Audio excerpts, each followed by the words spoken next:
Wipes घेतलेले आहे, Swiss ब्युटीचा आहे. चला तर आपण वेट वाईप्सनी व्यवस्थित क्लीन करून घेऊया. अशी जोवेजचं टोनर आहे. चला तर मी टोनर अप्लाय करते. माझ्यापाशी एम्ब्रोलायसिसचं मॉइश्चरायझर आहे, मी हे अप्लाय करते.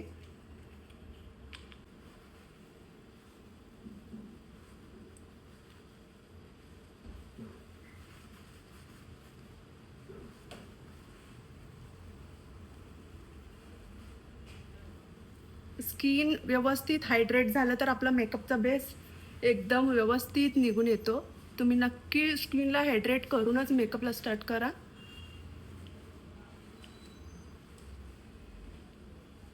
स्किनमध्ये व्यवस्थित अब्झॉर्ब झालं पाहिजे. हे बघा, असं आपण हात फिरवला तर एकदम स्मूथ असा हात फिरला पाहिजे आपला.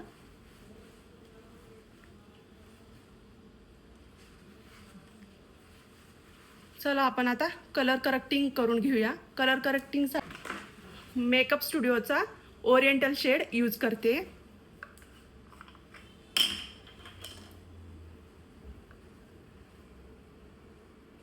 हे बघा, असं व्यवस्थित अप्लाय करायचं. जिथं जिथं आपल्याला स्पॉट्स वाटतात, dark spots, under eye dark circle, आपण ते व्यवस्थित कवर करू शकतो. हे खूप भारी वॅक्स बेस आहे आणि कव्हरेज खूप भारी आहे याचा. नक्की तुम्ही हे मेकअप स्टुडिओचा कन्सिलर ट्राय करा. शेड आहे ओरिएंटल. हा माझा फेवरेट शेड आहे. ह्याच्याने व्यवस्थित आपलं कव्हरेज होऊन जातं आणि स्किन टोनला पण व्यवस्थित मॅच होतं. ऑरेंजची गरज नाही पडत. खूप जोरजोराने असे ब्लेंडिंग कराल ना, जे तुम्ही प्रोडक्ट लावलेलं आहे ते सगळं निघून जाईल. हे बघा, मी कशी व्यवस्थित त्याला ब्लेंड करते.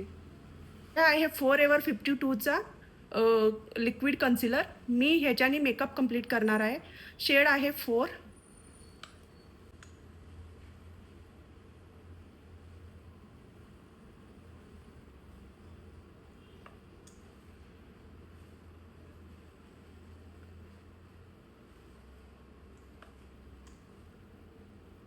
हा शेड यूज करते.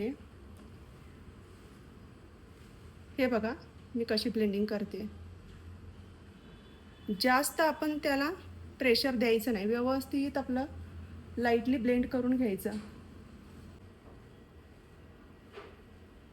माझं ब्लेंडिंग करून झालेलं आहे.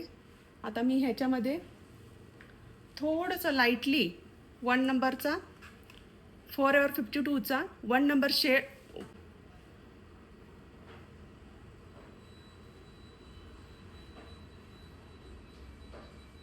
मला जास्त हायलाइटिंग पण करायचं नाही, कारण माझी फोरहेड खूप मोठी आहे. ब्रॉड असल्यामुळे मी लाईटच ठेवते.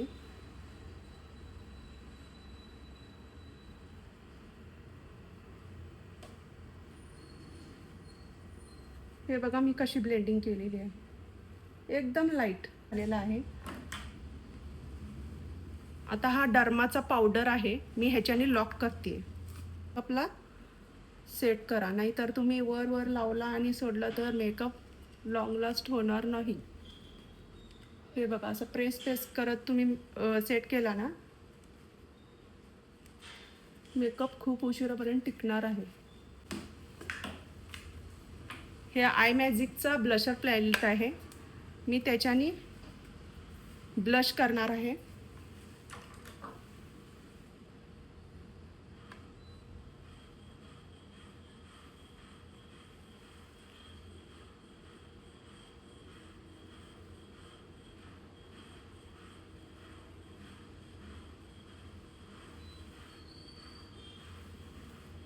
एक्स्ट्रा प्रोडक्ट आपण झाडून घ्यायचं. आहे मेबलिनचा मस्करा. चला तर मी हे लावते.